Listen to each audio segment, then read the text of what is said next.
नमस्ते। साल 2019 में जब केंद्र की सरकार जब एक बार फिर से चुनाव में आई, यानी भारतीय जनता पार्टी चुनाव में आई और प्रधानमंत्री ने चुनाव के अभियान की शुरुआत की, तो एक बात बड़े जोर शोर से उठाई गई।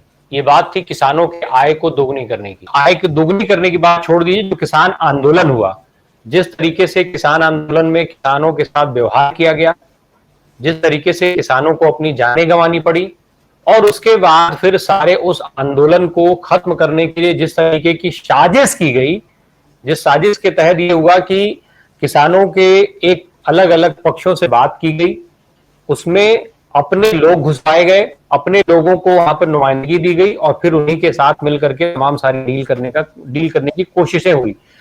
नतीजा ये हुआ कि किसानों को एक बार फिर से बिना कुछ हासिल हुए इस धरने को समाप्त कराया गया, केवल आश्वासन के साथ।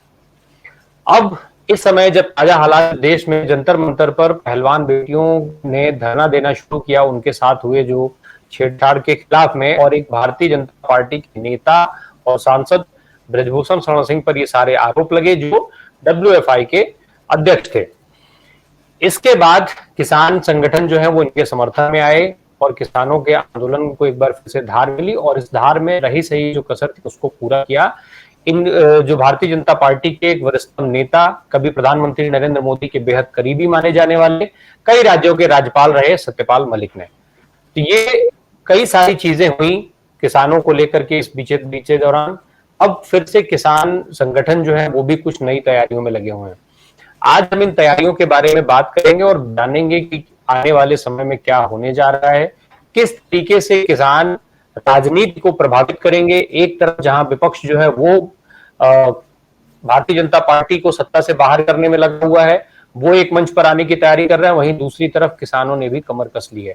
तो हम आज के अपने इस बातचीत में जानने की कोशिश करेंगे कि किस तरीके से किसान अपनी रणनीतियां बना रहे हैं। जैसा आप देख पा रहे हैं, आत्मजीत जी हमारे साथ हैं, आप इन्हें हमारे चैनल पर देखते भी रहते हैं। आत्मजीत जी, बहुत स्वागत है।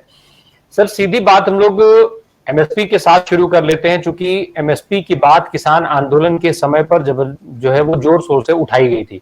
आखिर क्या वजह है कि जो MSP की बात होती है उसको केंद्र सरकार अलग फॉर्मूला उसका निकालती है और राज्य की सरकारें जो है वो MSP तय नहीं कर पाती, किसानों को दे नहीं पाती हैं? आदित्य जी।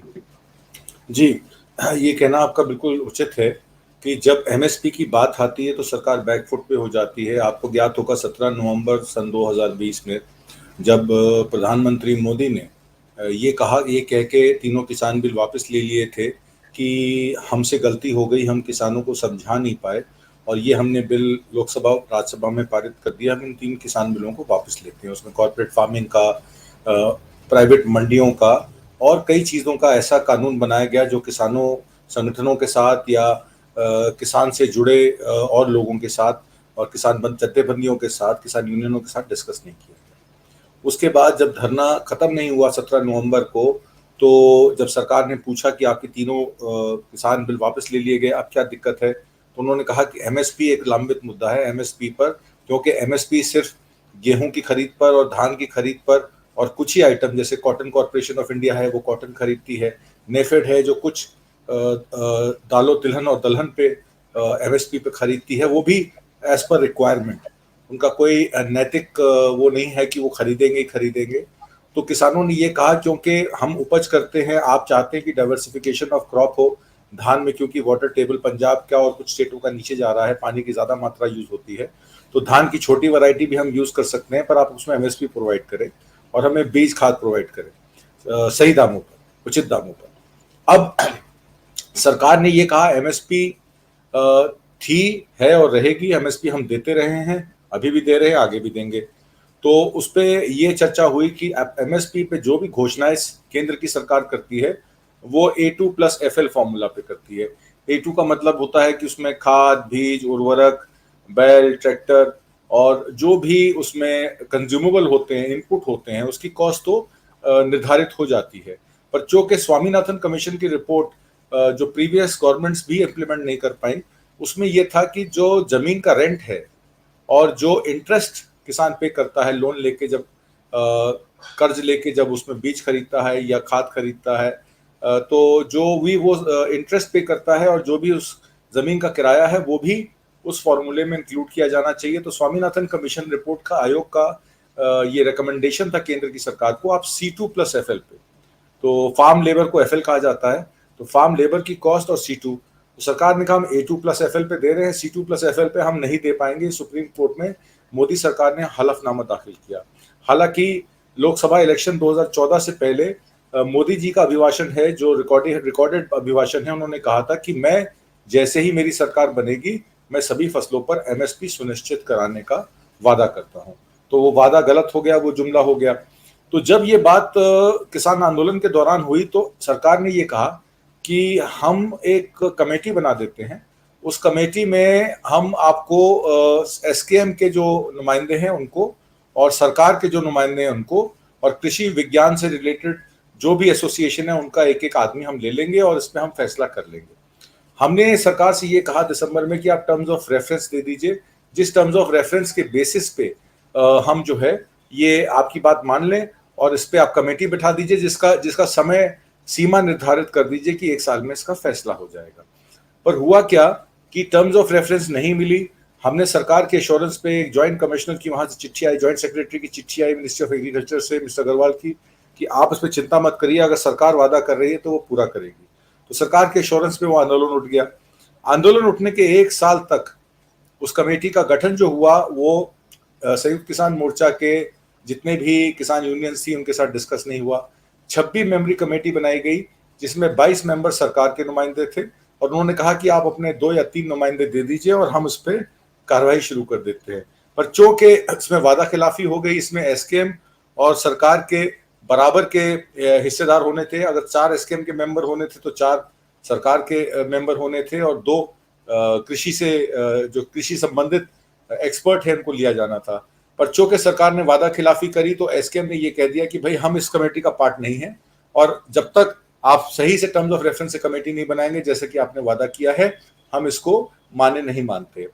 अव्वल उनके अपनी सरकारी कमेटी जो बनी उसकी मीटिंगें हुई और अब ये सुनने में आ रहा है कि जून एंड में उनका कोई रिजल्ट भी आने वाला है। हालांकि उसमें कोई भी किसान यूनियंस अवेलेबल उसमें इन्वॉल्व नहीं है। जो भी कृषि से संबंधित लोग हैं वो या तो सरकार के नुमाइंदे हैं या सरकार का जो किसान संघ है, जैसे RSS है वैसे ही इनका एक किसान संघ है, वो किसान संघ के नेता हैं जो सरकार की हर बात को मानते हैं। और यहाँ तक कि जो 2-3 कृषि कानून थे उसको भी उन्होंने मान्यता दी थी। तो इसलिए उनको हम किसान यूनियनों का रिप्रेजेंटेटिव नहीं मानते। तो जो भी रिपोर्ट आएगी वो गलत आएगी। अब ये मामला जो सूरजमुखी का था वो ये था कि केंद्र सरकार द्वारा निर्धारित जो रेट है वो करीब 6400 रुपए है और ये रेट आज का रेट नहीं है, ये पिछले साल से निर्धारित हो गया था कि सूरजमुखी की जो MSP है वो 6400 होगी। बाजार में उसका दाम जो अब होता क्या है, जब सरकार जब फसल तैयार होती है तो 15 दिन उसको ओपन मार्केट कर देती है ताकि जितना भी रश है, जिसको बेचने की जल्दी है, वो ओपन मार्केट में बेच के निकल जाए। सरकारी खरीद हमेशा 15 दिन बाद शुरू होती है, पर सूरजमुखी के मामले में सरकारी खरीद 15 दिन बाद भी शुरू नहीं हुई। बाजार में रेट टूट गया। सरकार से लोगों को उम्मीद थी कि 6400 रुपए MSP पे ये खरीदेंगे, तो मार्केट का रेट इसलिए भी टूट जाता है, जब सरकार खरीदेगी नहीं तो फिर प्राइवेट मंडी में बैठा आड़ती क्यों खरीदेगा, क्योंकि उसको भी ये लगता है कि जिसको पैसे की ज्यादा जरूरत है, जो कर्जे में डूबा है, वो तो 4000 में हमें बेच के चला जाएगा और हम यही माल सरकार को 6500 में या 6400 में जो भी MSP निर्धारित है उस पर बेच के प्रॉफिट कमा लेंगे। पर चूंकि सरकार ने अपना खरीदारी खोली नहीं तो आड़ती भी टूट गए मार्केट में, ये रेट और नीचे चला गया।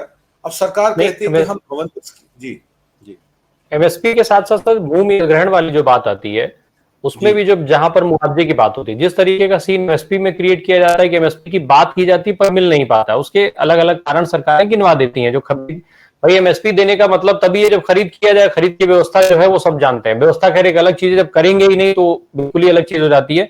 भूमि अधिग्रहण के भी सीन कई जगह देखे जा रहे हैं कि तमाम जो योजनाएं हैं उनमें भी जो सरकारों ने जमीनें ली हैं और अभी वर्तमान सरकार में भी, अभी ताजा उदाहरण आजमगढ़ में एक लंबे समय से हवाई अड्डे को लेकर के विवाद चल ही रहा है, जहां पर महिलाएं और बच्चे तक धरने देने पर उतारू हैं कि उनकी जमीनें छीनी जा रही हैं और उनको मुआवजा उचित नहीं दिया जा रहा है।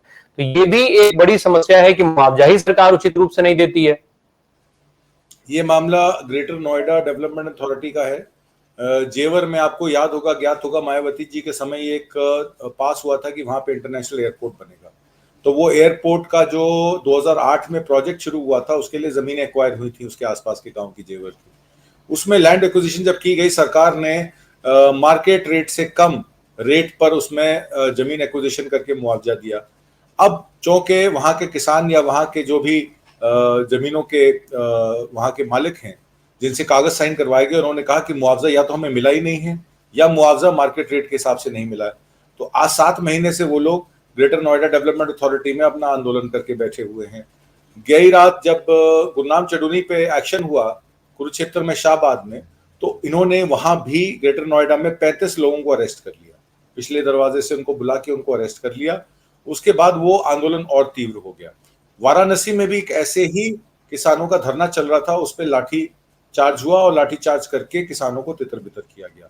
तो कहने का मतलब ये है कि ये सरकार जो है एमएसपी के वादे को लेकर पहले तो ये मीठी गोलियां खिलाती रही, दिसंबर 2020 से लेकर अभी तक, और 3 साल इस बात को हो गए हैं। और जब क्रॉप डाइवर्सिफिकेशन की बात आती है तो वो कहती है कि हम एमएसपी नहीं दे सकते। आपने देखा पिछले साल बाजरे का क्या हाल हुआ, ईयर ऑफ मिलेट होने के बावजूद बाजरे के किसानों को लॉस उठाना पड़ा। प्याज के किसानों को 50 पैसे किलो प्याज का रेट मिलता है, बोरी भी उनको खरीदनी पड़ती है, तो उसका लागत का मूल्य जो है वो नहीं निकलता है। यही चीज टमाटर में हुई, यही चीज जो है आम सब्जी में हुई। किसी भी चीज का रेट निर्धारित नहीं है। बाजार में शोषण होता है किसानों का, क्योंकि उनको माल सस्ते दामों पे बेचने में मजबूर हो जाते हैं, क्योंकि फसल का आपको पता है कि फसल खराब हो जाती है। सीटू तो भूल जाइए, लागत का मूल्य भी कवर नहीं होता है। यही डिमांड शाहबाद में जब नेशनल हाईवे 44 पे गुरनाम सिंह चढ़ूनी के कार्यकर्ता जब वहां पे और हरियाणा के और किसान संगठन भी सूरजमुखी के दाम को लेकर ये कह रहे थे कि जब केंद्र सरकार ने 6400 रुपए निर्धारित कर दिया, आपने 15 दिन ओपन मार्केट में ये बिकने दिया, अब तो कम से कम आप उसको खरीदिए। तो उन्होंने कहा भाई हम तो भवनोत्तर स्कीम में 1000 रुपए का मुआवजा देके बाजार का रेट 4200 है, 5200 से ऊपर नहीं दे सकते। अब आप बताइए कि अगर जो चीज 35 रुपए किलो, सूरजमुखी 35 रुपए किलो वहां का आड़ती खरीद रहा है, सरकार कहती है हम 45 रुपए किलो से ऊपर नहीं खरीद सकते, और बाजार का रेट जो है और एमएसपी जो है उसकी 64 रुपए है। जब एमएसपी तय की जाती है A2+FL पे, तो वो तमाम चीजें रख के की जाती है। C2 तो भूल जाइए। अब मैं आपको एक C2 और A2 का उदाहरण दूंगा कि C2 फॉर्मूला पे अगर हम लैंड रेंट लें और इंटरेस्ट कॉस्ट ले, फार्मर की जो इंटरेस्ट कॉस्ट है, जो उसको लागत लगाता है, इनपुट लगाता है, फर्ज कीजिए आज मैंने 1 लाख रुपए खर्चा करके बीज लेके खाद लेके फसल लगाई, उसका आउटपुट मुझे 6 महीने बाद मिलेगा। तो उस 1 लाख रुपए का अगर इंटरेस्ट भी कैलकुलेट मैं करूं मार्केट रेट से, जो बैंक जिस रेट पे लोन देते हैं, तो C2 पे पैडी का रेट जो है C2+50 पे निकलता है, जो धान का रेट है 2866, एमएसपी है 2183। तो किसान को हर धान की फसल पे 683 रुपए का लॉस होता है। इसी हिसाब से अगर मैं आपको बात करूं क्या नाम है ज्वार की, ज्वार में C2 का रेट है 4249 C2+50, और उसका जो रेट है एमएसपी का A2+50 फॉर्मूला पे वो है 3180। तो 1000 रुपए से ऊपर का लॉस किसान को पर कुंटल होता है। यही मामला आप अरहर में, दलहन में तो और भी नुकसान होता है कि इंपोर्ट बहुत ज्यादा है दालों का।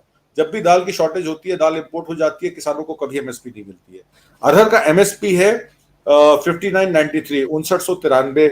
उसका C2+50% फॉर्मूला लेंगे तो 8989 रुपए, और जो A2+FL का रेट है वो 7000 रुपए, तो 1989 रुपए कुंटल ये किसान को नुकसान होता है। अगर किसान को इतना बड़ा बड़ा नुकसान होगा, यही मामला उड़द का है, यही मामला सनफ्लावर का है। जैसे कि मैंने आपको बताया, अगर मैं एमएसपी लूं सनफ्लावर पे, सूरजमुखी पे, जिसपे ये आंदोलन चल रहा है, तो 5960 रुपए है C2 फॉर्मूला के हिसाब से। इसका रेट जो है 8940 रुपए C2+50% के हिसाब से। इसका एमएसपी बैठता है 6760 और सरकार दे रही है 6400। इसका मतलब कि अगर सरकार एमएसपी 6760 पे भी अगर ये परचेज करती है, तो C2+50 के हिसाब से 8940 रुपए के रेट के हिसाब से 2180 रुपए कुंटल, यानी कि 22 रुपए किलो का किसान को नुकसान है 6700 के रेट पे। और माल कितने में बिक रहा है? 35 रुपए किलो, 3500 रुपए कुंटल। मतलब उसको उसकी लागत के मूल्य का आधा दाम भी नहीं मिल रहा है। वो अपने बच्चों की फीस कैसे भरेगा, वो अपनी हेल्थ का ख्याल कैसे रखेगा, वो अपने इंश्योरेंस का ख्याल कैसे रखेगा। वो ये तो समस्याएं किसानों की हो गई। जी जी, ये तो समस्याएं किसानों की हो गई, जिन समस्याओं से किसान जूझ रहे हैं। अब ये बताइए सर, बात कैसे होगी? जब सरकार से अगर आप बात करेंगे तो सरकार आपको कहेगी आप देशद्रोही हैं। आप सरकार से सवाल उठाएंगे कि भाई हमें एमएसपी नहीं मिल पा रही है, हमारी ये समस्याएं हैं, इनका समाधान चाहिए, तो सरकार कह देगी भाई जैसे किसान आंदोलन में खालिस्तानी कह दिया गया, आतंकवादी कह गया, क्या क्या कह दिया गया। आज जब सवाल उठाएंगे तो जेल या तो भेजा जाएगा या फिर आपके ऊपर इस तरीके के आरोप लगाए जाएंगे कि भाई आप देशद्रोही हैं, सत्ता विरोधी हैं, राष्ट्रद्रोही हैं, ये सारे आरोप लगेंगे। और फिर जो वो होगा जो भी पीछे कुछ दिन पहले भाई आपके जो भी किसान संगठनों पे जिस तरीके से जिस बर्बरता के साथ लाठीचार्ज किया गया, तो इसमें फिर बात कैसे करेंगे आप लोग सरकार से? सर समाधान कैसे निकलेगा इसका? देखिए, इसका समाधान तो ये है कि सरकार C2+50 फॉर्मूले पे स्वामीनाथन कमीशन रिपोर्ट पे संज्ञान लेते हुए वो किसानों को बताए कि किस चीज की आवश्यकता MSP पर खरीदने की है। सरकार कोटा निर्धारित करे, कोटा निर्धारित करके किसानों को कहे भाई ये हमारा कोटा है, ये हम इतनी परचेज इस रेट पे C2+50 फॉर्मूला पे कर सकते हैं, इतनी प्रोडक्शन हमारी जिम्मेदारी है। इसके बाहर की प्रोडक्शन का हम या तो एक्सपोर्ट का आपको ऑप्शन दे देंगे या आप उसको ओपन मार्केट में बेचिए, जो नुकसान ओपन मार्केट का होगा वो हम आपका कवर करेंगे। सरकार क्या कर रही है? सरकार 80 करोड़ लोगों को फ्री राशन देकर, लाभार्थी बनाकर, अपने पे डिपेंडेंट बनाकर अपना वोट बैंक सिक्योर करना चाहती है, जैसे कि उत्तर प्रदेश का मॉडल है या मध्य प्रदेश का मॉडल है। वो ये नहीं समझ रही कि जो लोग मेहनत करके, जो लोग अपने हाथों से मेहनत करके अपनी जीविका कमा रहे हैं, जो मशक्कत करके अपने बच्चों का पेट पाल रहे हैं, उन लोगों की वैल्यू ज्यादा होनी चाहिए। देश का निर्माण तभी हो सकता है, देश विकास की ओर तभी अग्रसर हो सकता है। सर इस सारे मामले का चुनाव पर कैसे असर होगा और चुनाव को लेकर के आप लोग की क्या तैयारियां हैं, जरा उस पर भी आप रोशनी डालते। देखिए चुनाव जो है वो 4 स्टेटों में है, मध्य प्रदेश और राजस्थान, छत्तीसगढ़, तेलंगाना। मध्य प्रदेश और राजस्थान में बाजरे को लेके काफी नुकसान हुआ किसानों का। और आपको पता हो कैनाल का पानी पंजाब से आता है, कैनाल की सफाई का और कैनाल में पानी की कमी का बहुत बड़ा प्रॉब्लम रहा राजस्थान में। नहर परियोजना के तहत बहुत कटाई और सफाई इस बार हमारे किसान के संगठनों ने वहां कराई। मध्य प्रदेश में तो MSP मिलती ही नहीं है, वहां तो किसान को और भी बुरा हाल है। 6ठी वर्षगांठ अभी 6 जून को थी। मंदसौर में जो गोली चली थी लैंड एक्विजिशन एक्ट के खिलाफ, 6 किसान उसमें शहीद हो गए थे। तो 4 किसानों की मृत्यु वहीं हो गई थी, 2 की बाद में हुई थी। तो ये मामला 2017 से चल रहा है, ये मामला कोई आज का मामला नहीं है। ये जरूर हुआ मध्य प्रदेश में कि कांग्रेस की सरकार को वहां के एमएलए को डिफेक्ट करा दिया। सतपाल मलिक ने भी सरकार बदलने का बीड़ा उठा लिया है, तो क्या किसान, महिला, कमेरा जिनकी बात हो रही है, वो उनके जो तैयारियां हो रही हैं वो कैसे सरकार को बदल पाएंगी? उस सरकार के लिए भाई वो चिंता का विषय है। देखिए, ऑपोजिशन की कवायद ये है कि सोशल जस्टिस नहीं मिला सरकार में 10 साल की। हिंदू बनाम मुस्लिम, हिंदू बनाम सिख, हिंदू बनाम दलित तो हो गया, पर दलितों को इंसाफ नहीं मिला। तो सोशल जस्टिस और किसान और कमेरे और जो भी महिलाएं, आपने देखा किस तरीके से महिलाओं को यौन उत्पीड़न हुआ, उसके बाद बयान बदलवाए गए। और कल जिस तरीके से वहां पे ले जाया गया एक महिला पहलवान को सीन रिक्रिएट करने के लिए, मुझे ये पता है कि होमोसाइड के केस में, मर्डर के केस में तो सीन रिक्रिएट किया जाता है फोरेंसिक रिपोर्ट और बैलिस्टिक रिपोर्ट के लिए। मैंने ये पहली बार सुना है कि एक सेक्सुअल ऑफेंस की एप्लीकेशन पर आप उसको, महिला को, जबकि वो एक्यूज उसी घर में मौजूद है और इंटिमिडेट कर सकता है, डरा सकता है, धमका सकता है, आप उस महिला रेसलर को ले जाके वहां सीन रिक्रिएट करते हैं। दिल्ली पुलिस तो टोटल यूनियन होम मिनिस्ट्री के हाथ में है, और यूनियन होम मिनिस्ट्री के अंडर अगर ऐसी चीजें हो रही हैं तो आप किससे उम्मीद रखेंगे? एक लास्ट में बात आपको और कह दूं, मणिपुर में जिस तरीके से अमित शाह तमिलनाडु जाने को तो तैयार हैं कि AIADMK का जो वोट है वो शेयर ना हो किसी और के साथ, पर मणिपुर जाने को तैयार नहीं है। मणिपुर में तो उन्होंने कोई प्रॉब्लम सॉल्व नहीं की। मणिपुर में कल भी वहां पे गोलियां चली हैं और कई लोग मारे गए हैं। तो जिस तरीके से कम्युनिटी फ्लेयर अप हो रहा है, और महाराष्ट्र में नवंबर 2022 से लेकर अभी जून 2022 तक जिस तरीके से औरंगाबाद में, कोल्हापुर में, पुणे में, सोलापुर में औरंगजेब के नाम पर, हिंदू मुस्लिम के नाम पर, हिंदू महासभा के नाम पर जिस तरह से अराजकता फैलाई जा रही है, दंगे फैलाए जा रहे हैं, ये तो क्लियर हो गया है कि बीजेपी के पास अब की बार कोई विकास मॉडल नहीं है इलेक्शन लड़ने का। उनके पास मॉडल है विनाश का, उनके पास मॉडल है अराजकता का, उनके पास मॉडल है पोलराइजेशन का, उनके पास मॉडल है कम्युनलाइजेशन का। और ऑपोजिशन यूनिटी अगर सही से हो जाती है और 1 वर्सेस 1 जो सतपाल मलिक कहते हैं, अगर एक के खिलाफ एक को खड़ा कर दिया जाता है तो एक बहुत बड़ी लड़ाई सामने आ सकती है और मोदी सरकार को पराजय सामने का सामना करना पड़ सकता है। इसमें किसान, कमेरे, महिलाएं और सोशल जस्टिस के लिए हमारे दलित और पिछड़े वर्ग के लोग इसमें अगर एकजुट हो जाते हैं तो मोदी जी की ताकत 80-20 तो 80% तो इस तरफ आ जाएगा, 20% ही उस तरफ रह जाएगा। अगर ये हो जाता है तो फिर इस सरकार की जो अराजकता, कम्युनलाइजेशन, पोलराइजेशन के नाम पर राम का नाम बदनाम करके, बजरंग बली के नाम का नाम बदनाम करके जो इलेक्शन जीतने की कवायद है उसको समाप्त किया जा सकता है। जी जी, बहुत बहुत शुक्रिया आत्मजीत सर इन सब सारी जानकारियों के लिए। अब ये तो देखने वाली बात होगी किस तरीके से चुनाव में ये जो सारे मुद्दे हैं वो असरकारक सिद्ध होंगे कि 2014 से जो समस्याएं शुरू हुई थी वो 2019 में उन समस्याओं का असर चुनाव में नहीं देखा गया था, लेकिन अब ये कितना असरदार होंगी ये देखने वाली बात होगी और ये चुनाव के परिणाम बताएंगे। बहरहाल बहुत बहुत धन्यवाद सर। धन्यवाद।